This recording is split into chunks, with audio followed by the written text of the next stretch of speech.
All right, so that was my stick of salted butter and my half bag of frozen peppers and onions in my high heat cast iron. Next, I'm gonna come in with a little bit of minced garlic. You can use fresh if that's what you prefer. And I'm just gonna add 1 scoop right on top of that butter. I absolutely love garlic. Now for some additional flavor, I'm gonna add a squeeze of my ginger paste. A little bit goes a long way, so I'm just gonna add about half a tablespoon.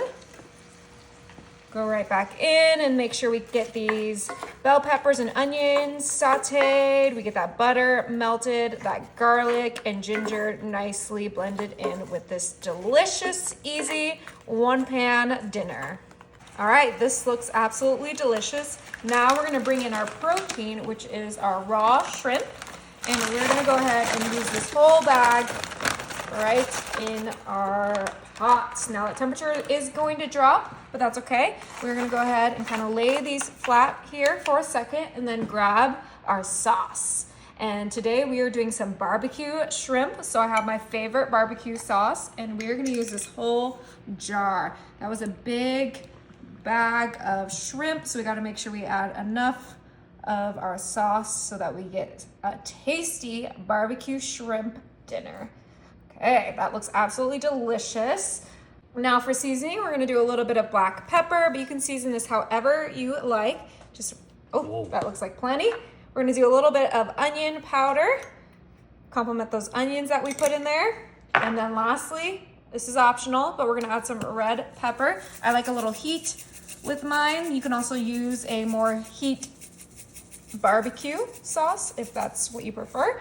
But those are the 3 seasonings I'm gonna use. And now I'm gonna go ahead and try to get this all mixed in with that butter, those bell peppers, those onions, and let those shrimp cook up. Oh my goodness. As the shrimp cook, the sauce will thicken up too, and we will get the most delicious dinner that you've ever had. You can serve it on top of rice, you can serve it on top of a tortilla, whatever you like, but we just want to make sure we get those shrimps nice and cooked. So we are just going to let these sit until they are pink. It should be about, 5 to 10 minutes depending on if your shrimp are frozen.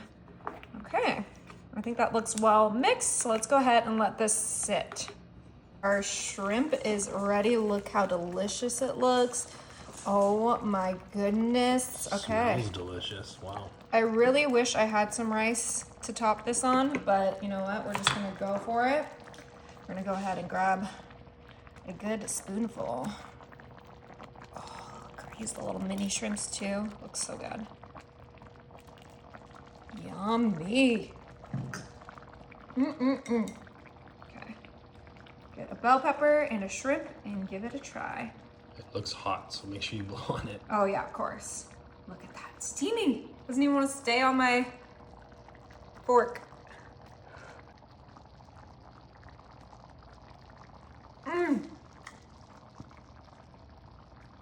The shrimp are perfectly cooked. The flavors are incredible. Those bell peppers, nice and sweet. You gotta try it.